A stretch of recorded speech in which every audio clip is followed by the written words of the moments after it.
Good evening and welcome. I'm Janow, Dean of SIPA, and it's a real pleasure to see all of you here this evening. We're really honored to have Alec Ross with us to hear his perspectives on U.S. foreign policy. I think he will share with us a really unique perspective on the role of technology and statecraft and U.S. Power, coming out of 4 years in the State Department where he was Senior Advisor for Innovation to the Secretary of State, a role that was created for him by Secretary Clinton to maximize the potential of technology and innovation in service of America's foreign policy and diplomatic goals. In this role, Alec Ross stewarded the Secretary's 21st Century Statecraft agenda, advancing the State Department's interests in a whole range of issues, from internet freedom to disaster response to responding to regional conflicts, as a few examples. Previously, he served as convener for the Technology, Media, and Telecommunications Policy Committee to Barack Obama's 2008 presidential campaign, as well as serving on the Obama-Biden presidential transition team. He really provides an expert point of view on a range of issues, from social media to innovation policy to cybersecurity to a number of foreign policy areas. And I think he pulls really a remarkable firsthand set of experiences on implementing strategies at the State Department. And so we're enormously lucky to have him with us today.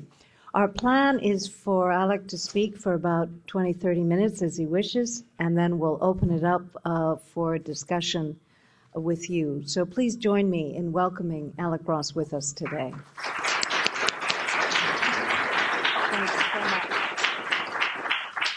Thank you, Dean. You read that introduction just like my mother wrote it. Thank you so much. Well, look, it's a terrific privilege for me to be here with you all this evening. Columbia School of International and Public Affairs is one of the best, simply stated. And so it's my great honor to be affiliated with the school as a senior fellow here, and for me to be able to make my debut here with you all this evening. I'm not going to speak overly long. I'm just going to speak for 20-some minutes, because then, you know, what I thought would be most interesting is to get into some question and some answers. And let me stress from the outset, I'm not a diplomat anymore, so feel free to ask undiplomatic questions. And since I'm not a diplomat anymore, I don't have to give diplomatic answers. What I want to do with the next 20 or so minutes is I want to make sort of two overarching observations drawn from the 1,493 days that I spent in the United States government, but then make three predictions about the future. You know, to the extent, you know, the reason why I'm standing here tonight is not because I write really good history books. It's because, you know, to the extent that I've been successful at all, it's been, you know, being right once or twice, sort of looking around the corner. So I'll make some observations about the past, but then what I really wanted to do is talk about some of what I think is next, which very few people are thinking about, which I think could be wildly disruptive for the conduct of our foreign policy in the future. So let me start off by talking about sort of one of the hot topics in my community, which is the notion of America's power in decline. It seems like the more esteemed a foreign policy thinker you are, the more you are out there talking about and writing about how America's power is in decline. And so I wanted to take a few minutes to give my perspective on this.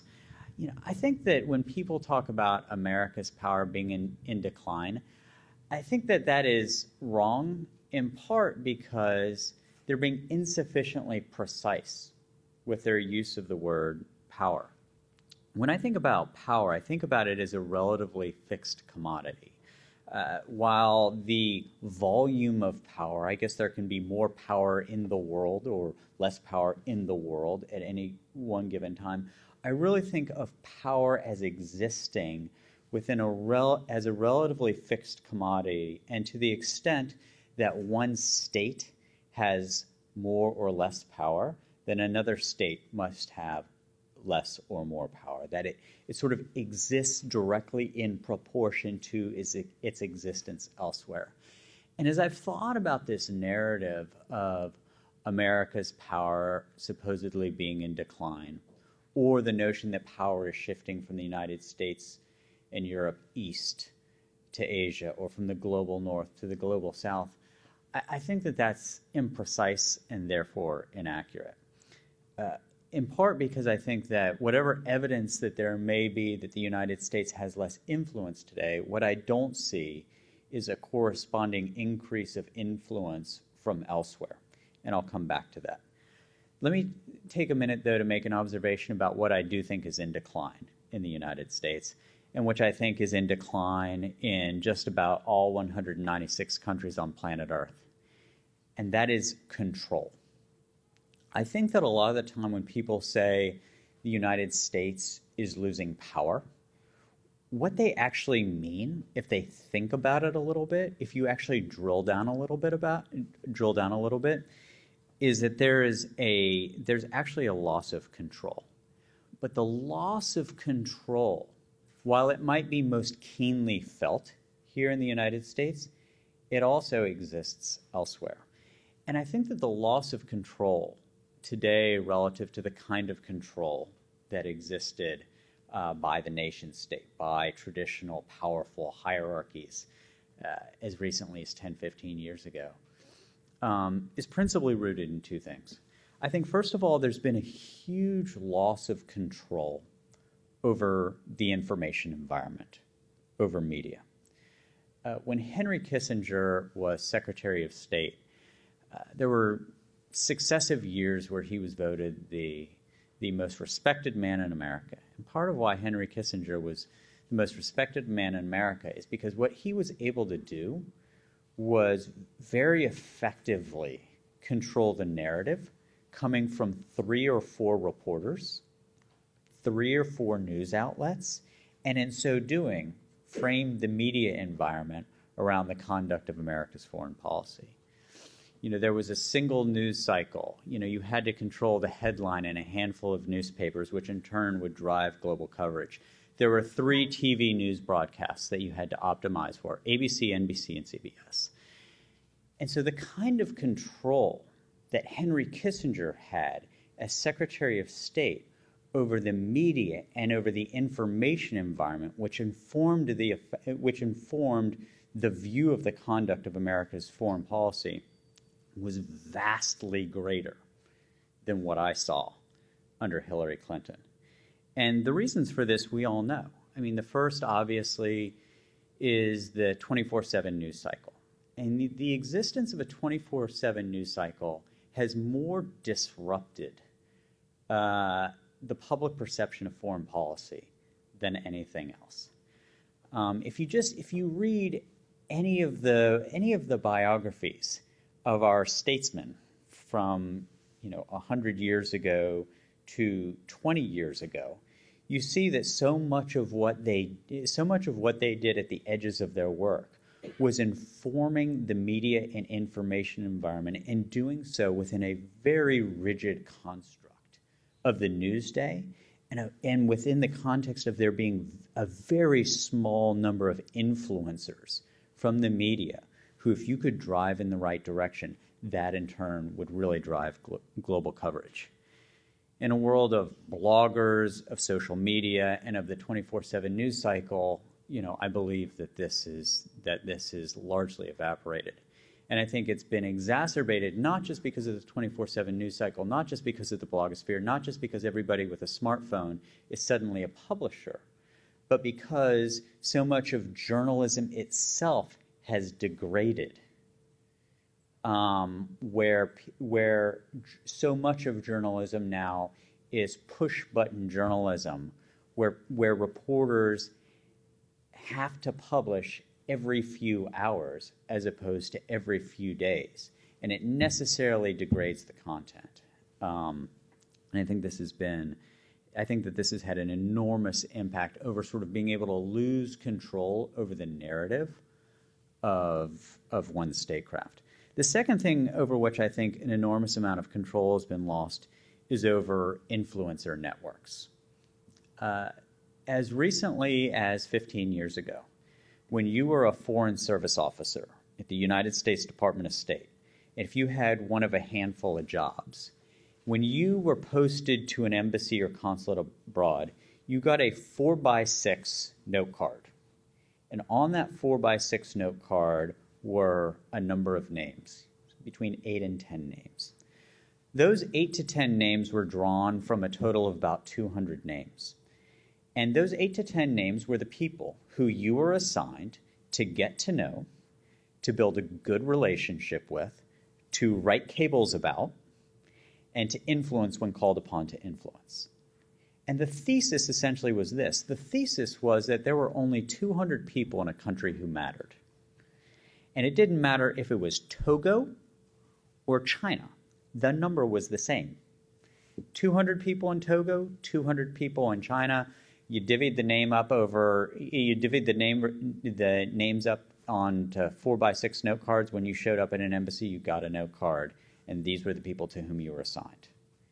And the idea essentially was that the elites, 200 elites in a country, completely shaped that country's political and economic life. Such a thing is no longer true. But I think as silly as this may seem, I think that this is only a very recently arrived upon truth. And while I think that the necessity of engaging with elites remains, if you only engage with elites, then you're out to lunch and you're going to be completely unsuccessfare engaging with a given country. And so I'm going to give an example from a very, very recent example from Egypt. People are completely confused as to why the United States is so universally hated in Egypt right now. The Muslim Brotherhood thinks that we have a conspiracy working against them. Everybody not in the Muslim Brotherhood thinks we have a conspiracy working on behalf of the Muslim Brotherhood. We have managed to alienate 100% of the people in the state of Egypt. And the reason for this, I think, is interesting. It's because our statecraft in Egypt was rooted in, not literally, but proverbially, the old 4x6 note cards. And so our statecraft in Egypt, as recent as a few years ago, was rooted in the idea that our sole interlocutors are government ministers, CEOs, and generals. And if you talk to these ministers, governors, if you talk to these ministers, generals, and CEOs, and you see the roots of dissent in a society, and your sole interlocutor are these elites, and what they're telling you is, no, it's a handful of troublemakers, there's nothing really behind this, then the cables up to the point of Tahrir Square bubbling over are going to be, oh, it's troublemakers, it's a very small segment of society, this is going to go away.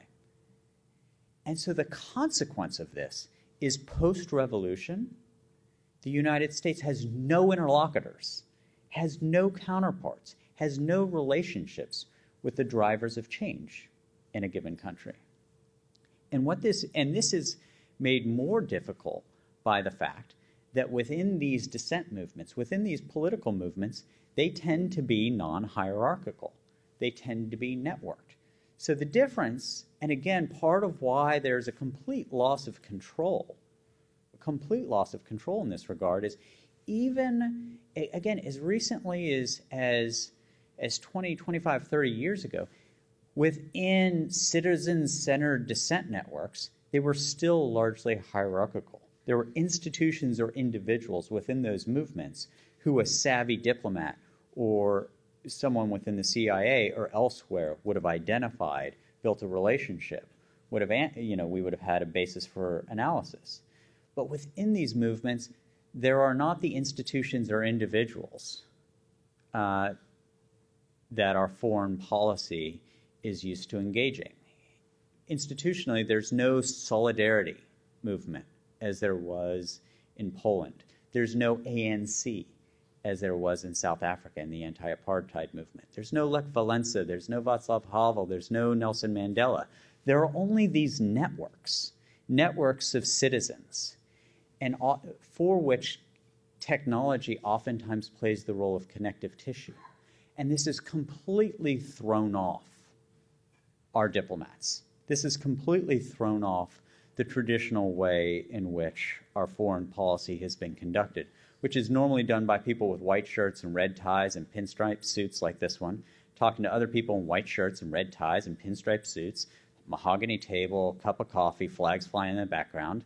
Like, this is disorienting. And this is essentially, this is roiling the way in which foreign policy has been conducted for 70 or 80 years. And so what I think that there is less of than a loss of power by the United States is there's a loss of control over information environments, loss of control over understanding and being able to influence influencer networks. But it's not just the United States.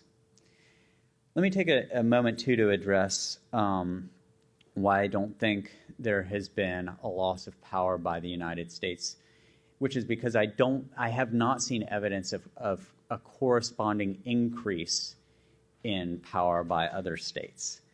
You know, China is most often pointed to as the state which has rising power that is coming corresponding to the loss of American power. And I think that there's very little evidence of that. Certainly there's been economic growth in China, and economic growth, which frankly we all should celebrate. This economic growth means that there are fewer people living in poverty and more people in the middle classes and upper classes. But the Chinese per capita GDP, even though people keep talking about how it will soon equal and exceed the United States, the per capita GDP, which I think is a far more meaningful statistic, depending on your index, remains rooted somewhere between 87 and 94. So when your per capita GDP is still 87th to 94th in the world, depending on your index, you know, it's hard to say that the power of the state is challenging or exceeding that of, say, the United States. I also see China's activity around the world as being less rooted in trying to exercise power in the way in which, say, the United States or the Soviet Union did in years past. What I see in terms of Chinese activity in South America, in Africa, in the South China Sea and East China Sea, it's much more rooted in their economic self-interest as opposed to some sort of ideological evangelism. Unlike, say, the Soviets, the Chinese are not out there trying to create, 75, 80, 90 client states. What they're trying to do is be able to access the kinds of resources that they are going to need to be able to continually migrate hundreds of millions of people into upward economic mobility. I also think that there is very little evidence that, the so-called loss of American power has come because it's been transferred to, say, the BRICS. Just as a practitioner of foreign policy, there was so much rhetoric about how, Brazil, India, South Africa, Turkey, and others were now going to assert themselves on the global stage and be able to engage multilaterally in a way that actually produces outcomes on the ground. Well, I think it would be good for this to happen, at least in the 1,493 days that I was at the State Department. There was very little evidence of that actually manifesting itself. And I think that there are a handful of reasons for that. I think the most disappointing example of where that didn't happen is in Syria with Turkey. So in the years leading up to the revolution in Syria, there was a lot of rhetoric coming out of Turkey about how, we are going to be a foreign policy player, and we're going to be a foreign policy player that drives solutions in difficult environments where we have relationships where others have very fraught relationships. So no better example of that than Syria, and their impact there has been negligible. the Brazilians, Indians, South Africans, and others, I think that their own internal challenges have been such that they just have not focused on being drivers of global solutions to global challenges. And I think that their ability to do so is going to diminish further over the next 2 to 5 years, because I think that their own internal economic situation is only going to grow more complicated as their rates of growth slow. I see particularly fragile currencies in a number of the BRICS and the BRICS Plus. The Brazilian real, the South African rand, the Indian rupee, the Turkish lira. You know, from my perception, what we continue to see are high deficits, increasing rates of inflation, low to no growth in certain of these countries. And so I think that this is going to put stresses on the currencies and on some of the internal economics of these countries, which I think are going to throttle back their willingness to engage in the wider world. The second overarching observation that I would make is that this loss of control has had a corresponding impact on America's statecraft. Formal statecraft, I think of statecraft as formal interactions between sovereign nation states. Formal interactions between sovereign nation states. And the challenge for this is that formal interactions between sovereign nation states have never been more difficult and less consequential than they are today. They are more difficult for two reasons. First of all of this technology, which brings hyper-transparency to the conduct of foreign policy, makes diplomacy much more difficult. Diplomacy is something that thrives in environments of secrecy or near secrecy. You know, it's rooted in compromise. It's rooted in discreet conversations behind closed doors. That is how these solutions are traditionally found. Whether it is from WikiLeaks or from social media or from any of the other things that bring increased transparency to the conduct of our foreign policy. As somebody who's an advocate of open government, I mean, I was the principal author of Barack Obama's Open Government Directives in 2007, then candidate Senator Obama's Open Government Directives in 2007, 2008. One thing that is inarguable is that that transparency makes the conduct of foreign policy more difficult. I mean, I'll go back to Kissinger. The trips that Henry Kissinger took to China by way of Pakistan in complete secrecy would be completely impossible today. You know, it's so difficult to have the formal interactions between sovereign nation states without things leaking, in large part because of the technology, that it makes it much more difficult to drive solutions in this arena. I mean, the one great exception to this was produced by two buddies of mine, Bill Burns, Deputy Secretary of State, and Jake Sullivan, who worked with me in Hillary Clinton's office and who's now Vice President Biden's foreign policy advisor. The two of them literally secretly went to Oman and, using all kinds of statecraft and tradecraft, were able to secretly meet with Iranian interlocutors to set up discussions simultaneous to what were taking place in Geneva. But in Oman was where Jake and Ambassador Burns were having the real discussions with the Iranians. That is so anomalous. What was the normal conduct of foreign policy 20, 30, 40 years ago? So anomalous. And now that they've done it, I think it would be far more difficult for them to do it in the future. The second point that I would make here is that it's not just more difficult, but it's also less consequential. The formal interactions between sovereign nation states are less consequential in part because the nation states themselves have seen such diminished control. And so it's no longer the case that a government or two governments can determine what is going to happen in their respective states independent of what the non-state actors want. And so the State Department and other foreign ministries are having to increasingly adapt for a world in which non-state-based actors are of increasing consequence. And so what that means as a practical matter is you have diplomats who are used to interacting, diplomat to diplomat, again, that mahogany table and that flag flying in the background, trying to figure out how we can influence foreign publics in ways in which we didn't in the past. This is part of why you see the development of 21st century statecraft and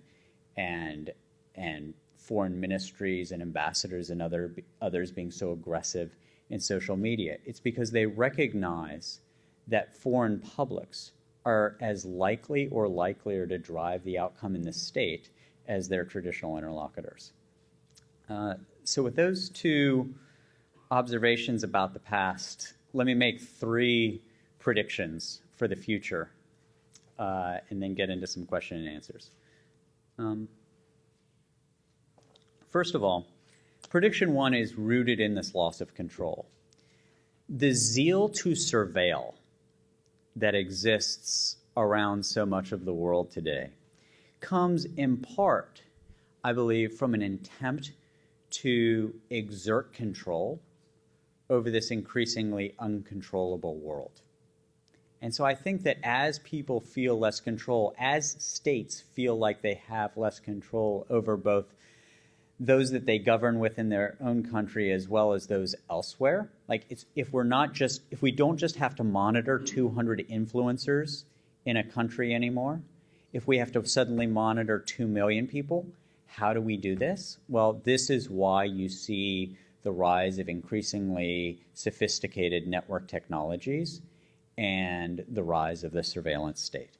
And so prediction number 1 is that privacy as we know it and almost universally demand it today will be non-existent in 10 years unless you solve it. And by you, I mean students at the Columbia University School of International and Public Affairs, because I'm utterly convinced that those of us who are in government or have been in government are not going to figure it out. I think that the rise of the machines, so to speak, is such that there has to be a dramatic assertion of principles, laws, and regulations that govern what humans can and cannot do with machines. Otherwise, prediction number 1, in 10 years, for all intents and purposes, there will be no privacy. I've had a front row view of some of what the capabilities of these technologies are because of Edward Snowden. Some of the rest of you, now have a sense of what the capabilities of some of these technologies are. For those of you that were impressed by the revelations that came from Edward Snowden about the capabilities of the NSA, you ain't seen nothing yet. I mean, wait 3 years. Think about how sophisticated and scary the technologies are today. Add billions of dollars of risk capital. Add 15, 20 nation states that will be aggressive purchasers of the next generation of surveillance technologies. And it's like something out of a bad movie. And so this is where I think, the statesman needs to come into this, or the stateswoman. A friend of mine, Eric Schmidt, who I agree with on most things, the chairman of Google, was at Davos a month or so ago, and he said, this is a race between man and machines, and we basically have to hope that man wins. I normally agree with Eric. This is a case where I disagree with him. I think that if this is a race between man and machine, the machine is going to win, because the technology is going to outstrip the capabilities of humans to sort of work against their capabilities. The technology is going to grow ever more sophisticated. This is a case where this is humans, statesmen, stateswomen, have got to create a framework for what privacy will look like in a world of increasingly sophisticated and powerful technologies. This is not man against machine. This is man against man. And so it's entirely up to citizens themselves to assert what they want as a set of norms, local and global, that ought to govern the use of increasingly powerful technologies. So that's prediction one. Unless you fix it, there's no privacy in 10 years. Number two, nothing says state sovereignty like our currencies. That's why, most countries, we put pictures of our presidents on our banknotes. Other countries put pictures of the king, the queen, the prime minister, the president. One of the things that I think is fascinating right now is the conversion of currency to code. This is best known through the example of Bitcoin. Right now, there's about $8 billion worth of this specific cryptocurrency, Bitcoin, in circulation. I predict that in 2 years, there will be at least $100 billion worth of cryptocurrencies in circulation. I do not yet know. I don't necessarily think that that will all be Bitcoin. It might be. I think that there are some real questions and some real flaws within Bitcoin, but a conclusion that I've come to is that there is substantial demand for a cryptocurrency that is not rooted in a single state, in state sovereignty. And I think that the technology is such and the market efficiencies are such that if you can strip 2 to 2.5% of the transaction costs into an electronic payment system that's anonymous or pseudonymous, there's an enormous amount of appeal for this. This will facilitate capital flight out of countries like Russia and China. It will facilitate transnational commerce in ways that are fascinating. But this comes with both promise and peril. So I'm not saying this by way of advocacy, but merely by way of analysis, which is to say that I think that in 2 years there will be $100 billion worth of cryptocurrencies in circulation. And I think that this is really going to challenge traditional financial systems and banking regulators. So I don't know what the G8 finance ministers are going to talk about at their next meeting. What they really ought to talk about are cryptocurrencies and think about, is there a regulatory framework within which cryptocurrencies can work uniformly across some of the more developed economies? Because if they don't figure it out, it doesn't matter.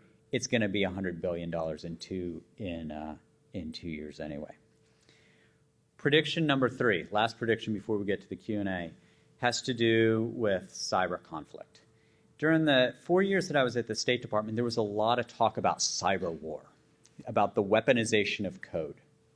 And I'm going to do a seminar here at Columbia next month where we focus exclusively in this cyber domain. But what I'll make is a prediction now. For all of the talk of cyber war, which again suggests to me a fight between two sovereign nation states, U.S. versus Russia, China versus the U.S., this Israel versus Saudi Arabia, Iran versus this, whatever. What I actually think is far more likely is that there's going to be a grand mal cyber conflict, not so much between states, but between a corporation and a state. It's interesting, when Google was cyber attacked by the Chinese military, and when Saudi Aramco was cyber attacked by the Iranian government, both Google and Saudi Aramco had ties to their governments and also were sufficiently well developed themselves within sort of the global economic architecture that they didn't sort of turn around and fight back. After 30,000 computers at Saudi Aramco were destroyed, the Saudis did not turn around, hire the world's best hackers and say, take down Iran. After an attack came out of Shanghai and hit Google, what Eric Schmidt didn't do is go to his engineers and say, fight back. But I spent enough time with enough private sector leaders to know that the response from Saudi Aramco and the response from Google is not necessarily going to apply to everybody all the time. And so what I think is going to happen is at some point, an attack is going to come from somewhere.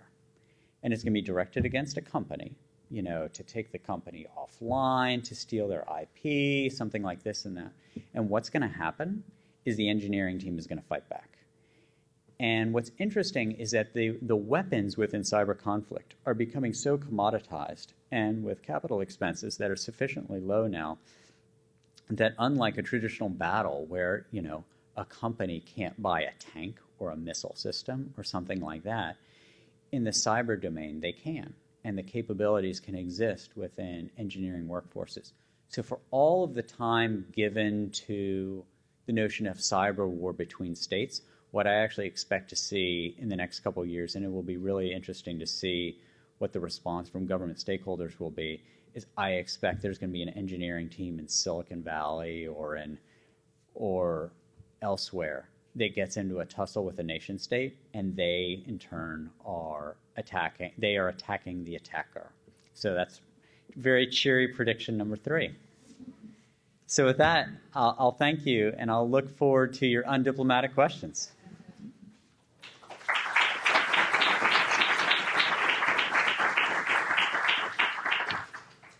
Thanks very much, Alec. It was terrific and provocative. I had the pleasure of hearing him speak, I guess, in your last couple of days in office, and thought that as we are trying to engage more fully all sorts of issues associated with global economic governance, we should be thinking about technology and how that fits in. And so I'm very grateful that you've agreed to give a series of lectures and be a senior fellow with us this semester as you are preparing your book for release this year. And so thank you very much for doing that. I guess the obvious, I'd like to ask the first question, if you don't mind, then open it up. I guess one of the obvious questions, if we accept your premises, which I mostly do, that is to say dispersion of power, lack of control, more autonomous action and the ability of private parties to take actions that were previously in the hands of the state. As some of these elements, I suppose the interesting question is, what should the states do about this? What should the United States do about it from a U.S. perspective? Do you see us being able to come up with the legal policy framework to deal with the bad actors and the private parties that act unilaterally with respect to those in a way that protects our national interest? Let's take your last example. So as you've been in the middle of this, I'm wondering if you have a sense of where our own policies need to go to deal with different elements that you've raised. Right. So thank you for that good question. I'm a fairly optimistic person, so I do think that, we will sort through this, and I think that as the nature of statecraft, it's not that we're going from formal interactions to sovereign nation states to only dealing with non-state-based actors. It's just that we have to increasingly account for non-state-based actors. I think that people who are entering the foreign service and the foreign ministries at increasingly young age are learning how to conduct this kind of foreign policy from the outset of their careers. And so I think that I see some of the younger people in the foreign ministries and in our own State Department as being particularly adept at addressing certain of these challenges. As to your question about whether we can have the legal frameworks, the regulatory frameworks, and other such things that will allow us to engage with a broader set of stakeholders, I think it's better to make mistakes of commission than omission. And, I'm in favor of a particularly expeditionary form of diplomacy, which says that, if you essentially sit back and let the tide of events wash over you and let it shape you as opposed to you shaping events, then the United States will have diminished power. Because as I see non-state-based actors, as I see capabilities existing outside of the state coming from elsewhere, either we pivot or we do have diminished power. And so I think this is maybe not a universally held view, but I think there's a wide recognition that we do have to have the frameworks to effectively engage in this space, and I think we're off to a decent start. Do you think we know what those frameworks that we need to have are? I think so. One of the things that Secretary Clinton did as Secretary of State is she she took a play from the Defense Department's playbook. I mean, the CIA and the Defense Department have actually been very good at this. I mean, the Defense Department and the CIA, I actually think, made pretty effective pivots post 9/11 to account for the changing nature of what their jobs had to be. And one of the organizing principles within the Defense Department for how they sort of aligned priorities with resources and their own internal organization was their quadrennial defense review. And so one of the things that Secretary Clinton did as Secretary of State is she created the first quadrennial diplomatic and development review, the QDDR, and that created a new bureau. It tried to sort of reorient the structure of the State Department and the programs and budgets of the State Department somewhat to account for this new world. Now, did it go from A to Z? Was the result in terms of legislation, changed funding, and other such things what we needed it to be? I would say it got about 30% of the way there. And it's an open question as to whether the State Department will be able to adapt with the speed or effectiveness that I think the CIA has, and that I think in many respects, not universally, but in many respects, the Defense Department has. Okay, thank you. Well, let's open it up. Please identify yourself. I think we have a mic, but you can also stand up and shout. Any questions? Yes, please. Hi, I'm Deb Gavello. I have a question I have really two questions, but I'll ask one. Can you walk us through your average day on the job, or the most challenging day that you remember that comes to mind right away that you had on your job? Sure, thank you. So I did not have an average day on the job. As I left the job, my assistant did me the disservice of totaling on my travel. She said I traveled 950,000 miles to 41 countries. So the average day on the job, it wasn't like there was a normal day. Oh, it's 8 o'clock. I'm having my morning coffee at my desk. It was actually fairly rare that I was at my desk. So to the extent that there was an average day, I was usually in the field somewhere. I was in a refugee camp in Lebanon. I was in Pakistan. I was in Brasilia. I was somewhere around the world. Because even in a hyper-networked world, and I'm supposed to be the digital diplomat, what I found is that the most effective diplomats have got their feet, on the street in the country that where they're trying to have an impact. The most difficult day I had at the State Department that's a really good question. It was probably the Friday after Thanksgiving in 2010, when we figured out that the WikiLeaks cables were going to come out.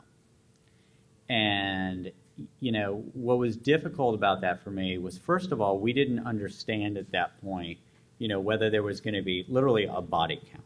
I mean, we didn't know what cables were going to go out, were the names of activists in certain countries going to be redacted? If they weren't, were they going to be in danger? So there were, a lot of the concerns in and around the time where we knew the cables were going to come out were, okay, we've had these interactions with people around the world. How can we make sure they all stay alive? So that was thing one. Thing two was, for me, being in the position of, again, the digital diplomat, having to explain to people what was taking place technologically. So a lot of people just said, look, we've got this thing called the NSA. They've got an enormous budget. They've got these wonderful, we've got the cyber command. Let's blow it up. Let's take out the cables. Why can't? And I had, explaining the concept of a mirror site to some of these folks, and the fact that there were 900 of them around the world, explaining to people that it was physically impossible to eliminate, the WikiLeaks cables around the world was a not entirely enjoyable conversation to have with people. Mm. And the third reason why that was particularly difficult is because I think that, speaking on a personal level, I was so conflated with, let's call it progressive technologists, open government advocates and stuff like that And so there were a lot of people who were just like, you see what happens? You see what happens when sort of these open government transparency people get involved? It undermines our foreign policy, and watch, people are going to get killed now. So I really think that WikiLeaks in general significantly throttled back acceptance of open government as a principle within the Obama administration. And, it took a long time to sort of untangle the principle of open government from, downloading and distributing 250,000 secret cables. So that was quite a day. I was at my parents' home in West Virginia. It was the day after Thanksgiving. It's terrible. Please.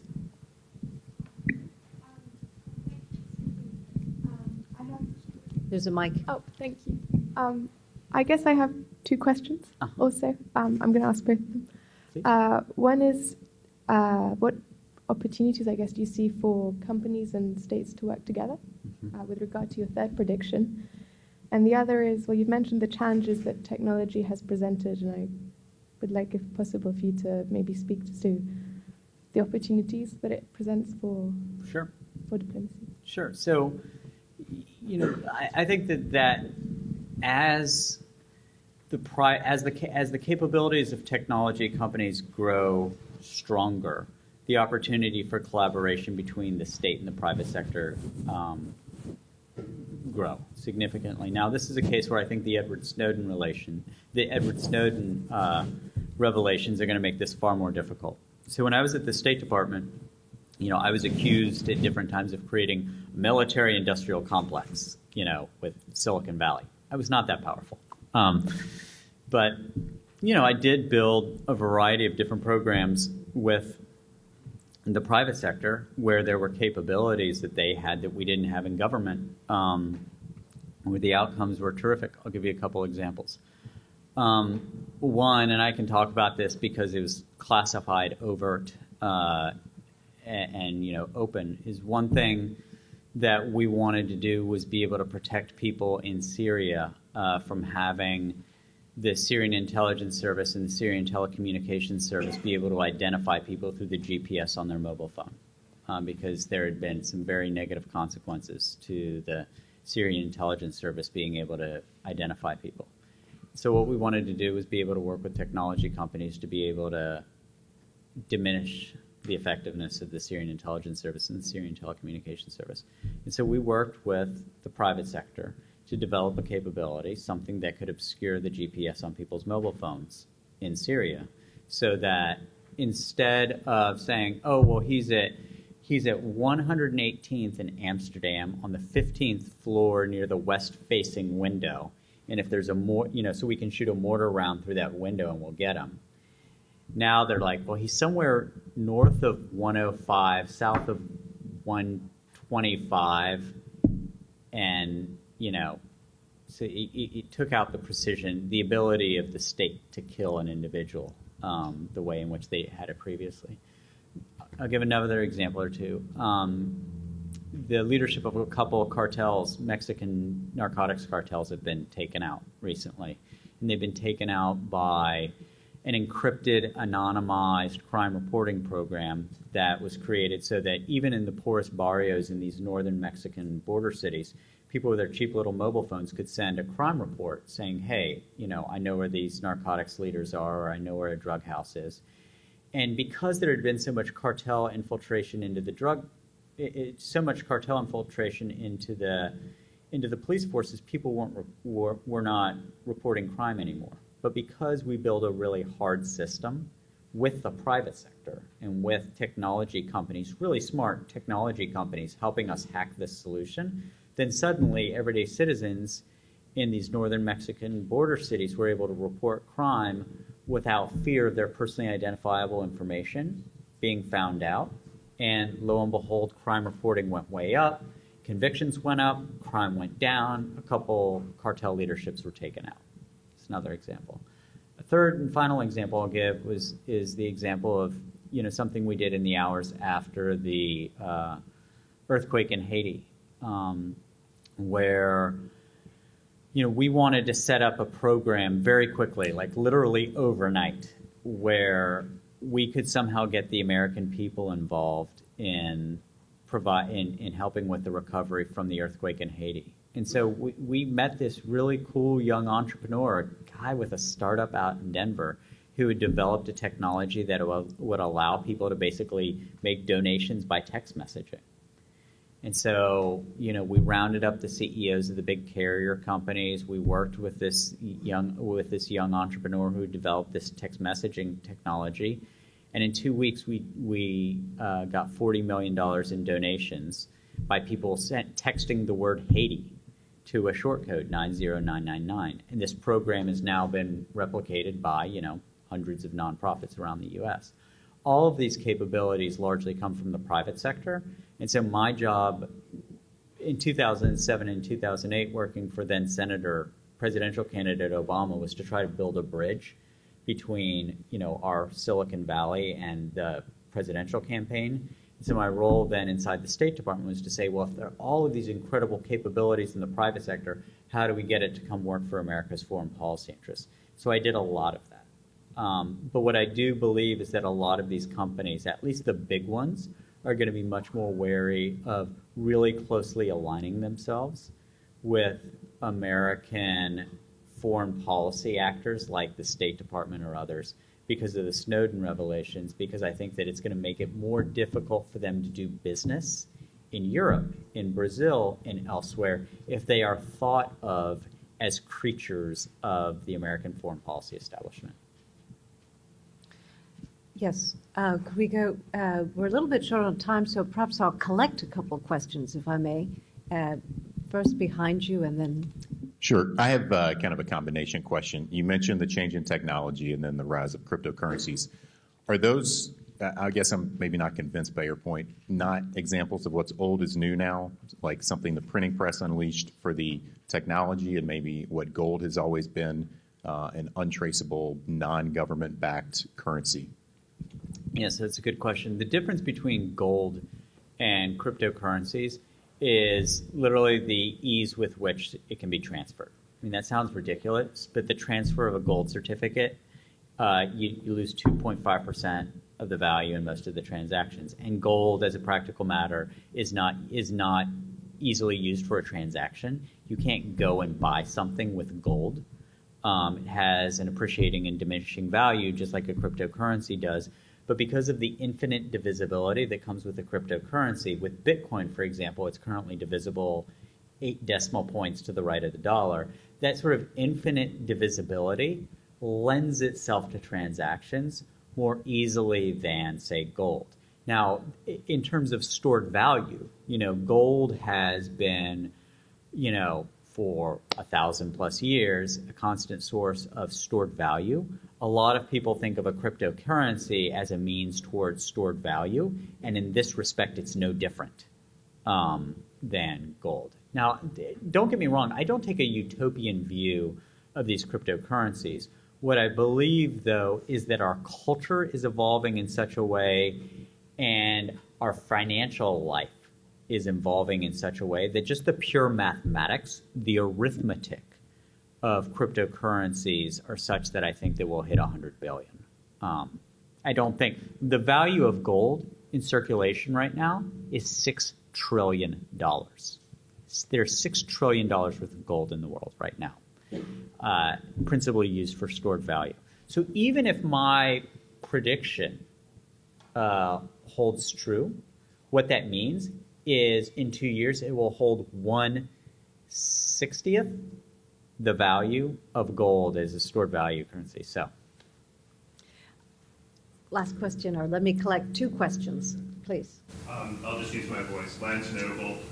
You talked about the need to engage with non-state actors and influence them and how that's a challenge.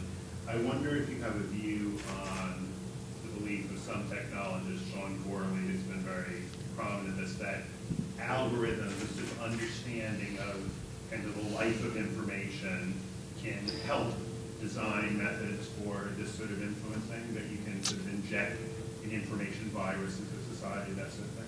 Yeah, Should I collect 1 or 2 others? Please. Anyone else would like? Yes. I wanted to know your opinion on hacktivism and sort of the trend with private companies developing a lot of programs that are able to identify your digital footprint, sort of like identifying your your identity online and making it harder for those activists to act online. Yeah. Any last one? Okay. What kind of technology and software do you wish you had when you were at the State Department? What do you think are the best best opportunities for someone who's entrepreneurial and thinking about developing? That's great. Here, right? That's great. So I'll answer your question first. If you can come up with the kind of software and technology that I wish I had, that the first person who develops this perfectly is going to be a billionaire, is really great translation software. There has been progress here. This is something that we've wanted forever. I'm telling you, as soon as there is great transcription and translation technology, that is going to change so much. So there's a really big one. That's thing one. Thing two is we've got to figure out how to make micropayments more efficient and effective. As a practical matter, currency systems and payment systems as they presently exist make it very hard in the developing world, in much of the developing world, for them to be able to access mainstream markets and for them to be able to really leverage e-commerce platforms in a meaningful way. We've got to take more and more and more of the transaction costs out of e-commerce, and I'm quite hopeful in this regard. To your two questions, first, to the question about hacktivism. Hacktivism has had sort of an uneven track record. I think that there are certain cases in which it's been successful. I think there are certain cases in which it's been unsuccessful. What I'll say is this: I think it's much easier to tear things down than build things up. And there have been times where hacktivists have torn things down that we, meaning America's foreign policy interests, where we wanted them torn down. And there are times that things were torn down that we didn't want torn down. My big question is how can hacktivism be used to build something as opposed to just tearing something down? How can it become something more constructive and less inherently destructive? I do think that certain tools of hacktivism ought to be protected and preserved. So one of the great ironies in anonymizing technologies is that this, and look, it's the same, many of the same tools used by child pornographers, Edward Snowden and others, were also used by activists and supported with State Department dollars around the world. So, I do think that there is a role for tools that allow one to be anonymous online, but that comes with peril as well as with progress. As to your question about, let me make sure I get this right. Using algorithms to both draw a higher level of intelligence out of what is taking place in a given country and then being able to use them to more effectively influence. Yeah. So this is a case where I think it's chapter 1, page 1. So one of the things that I did at the State Department was after the Arab revolutions, the first wave of the Arab revolutions, there were all of these technology companies that came and said, if you'd used our software, we would have predicted the revolution in Tunisia. We would have done this, we would have done that. And so I was like, great, I don't think you're right. I hope you are. So what we did is we did a test where we worked with 5 companies, 5 of the most credible companies, and I'll give the version of this that I can give. We bought every tweet, literally every tweet that was sent over a course of 3 months. And we said, all right, we're going to, in our own controlled environment, not something that you can jerry-rig, you think that you could have predicted this revolution by analyzing Twitter? We now have every tweet sent from these 3 months. We have the ability to segregate it in any of a variety of different ways. We're going to use your vaunted software to figure out in reverse if it would have done exactly that, what you said. And they were 0 for 5. Didn't work. Now, having said that, I think that which will exist in the marketplace in a couple years could do that, and will be far greater than what it was certainly in 2010 and 2011. And this is largely a function of money. The more risk capital that goes into developing these products, the better the products are going to be. And so I do think that sort of big data analytics applied to foreign policy challenges will be better in 3 years than they are today. As of today, they're of marginal value. And it's much more effective when you're sort of proving the obvious. Really predicting something difficult to predict, I have yet, and I'm a real student of this space, I've yet to see somebody come to me and predict something based on something machine has told them. To this point, most of the predictions that I've seen have come from good old-fashioned foreign policy expertise and analysis. Maybe algorithms will do it at some point. I haven't seen it do it yet. Enough money is flowing into it that it ought to.